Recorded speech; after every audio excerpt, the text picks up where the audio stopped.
Assalamualaikum warahmatullahi wabarakatuh. Halo guys, kenalkan nama saya Muhammad Rafiq Taki dari kelas A jurusan Sanitasi Lingkungan UTKS Kemenkes Gorontalo. Saya disini akan membawa materi pengenal ruangan terbuka hijau dalam pengendalian konsentrasi PM2,5, CO2 dan O3 di Universitas Telkom. Oke, langsung saja masuk di materi.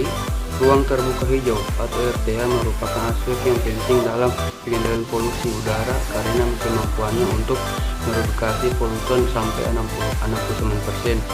Salah satu kota besar di Indonesia sebagai contoh Kota Bandung hanya memiliki kurang lebih dari 1/5 luasan RTH. Hal ini masih di bawah batas minimal total luas RTH yang dipersyaratkan oleh regulasi untuk kawasan pendidikan seperti Universitas Telkom yang berada di antara pemukiman padat penduduk dan daerah industri. Keberadaan RTH menjadi sangat penting sebagai produksi polutan dan menjaga keseimbangan ekosistem. Jauh pengukuran dimulai dari bagian selatan kampus dan berjalan ke arah utara dan ke arah timur dan bergerak ke arah selatan untuk kembali ke titik awal. Pengendalian data dilakukan secara bergerak selama 10 menit pada masing-masing titik secara alat dibawa pada ketinggian 1,5 meter dari permukaan tanah.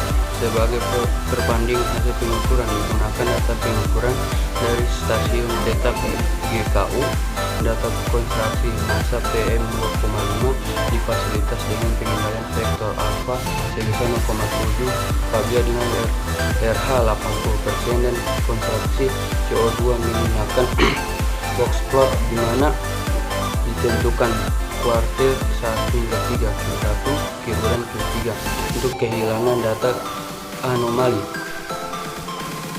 Waktu dan tempat penelitian yang telah dilakukan untuk melihat konsentrasi massa PM2,5, CO2 dan O3 dengan menggunakan alat yang sudah dikembangkan dalam penelitian sebelumnya.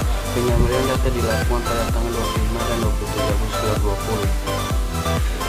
Pengukuran ruangan terbuka hijau atau RTH di kawasan Universitas Telkom yang diambil melalui citra satelit Google Earth. Berapa polutan yang memiliki dampak paling signifikan diantaranya adalah partikulat PM2,5 dan karbon dioksida CO2.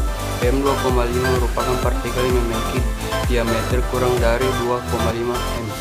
PM2,5 dapat masuk ke dalam jaringan paru-paru, menyebabkan gangguan pada sistem pernapasan. Partikel yang terkandung dalam PM2,5 dapat berupa logam berat seperti Cr, Be, Cd, Cu, Fe, Pd, NiSe, Ti, Te, dan P yang nantinya dapat menimbulkan tumor atau kanker.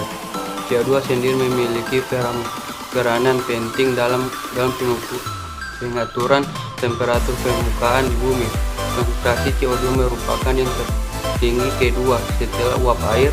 Emisi gas CO2 26%, diantaranya berasal dari sektor energi 19%, industri 13%, transportasi 17%, kehutanan 14%, pertanian 8%, bangunan pemukiman dan konstruksi serta 3% dari sampah dan air buangan. Selain PM2,5 dan CO2, ozon O3 juga memiliki pengaruh terhadap makhluk hidup.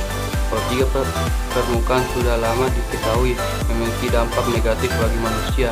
Sulitnya pengendalian O3 karena dipengaruhi oleh beberapa faktor, diantaranya gas pencemar udara seperti NOx, CO, CH4 dan solusi. PM2,5 memiliki koreksi yang lemah dengan perubahan luas RTH. Untuk CO2 dan O3 memiliki koreksi yang kuat terhadap perubahan luas RTH untuk meningkatkan peran RTH dalam pengendalian polutan.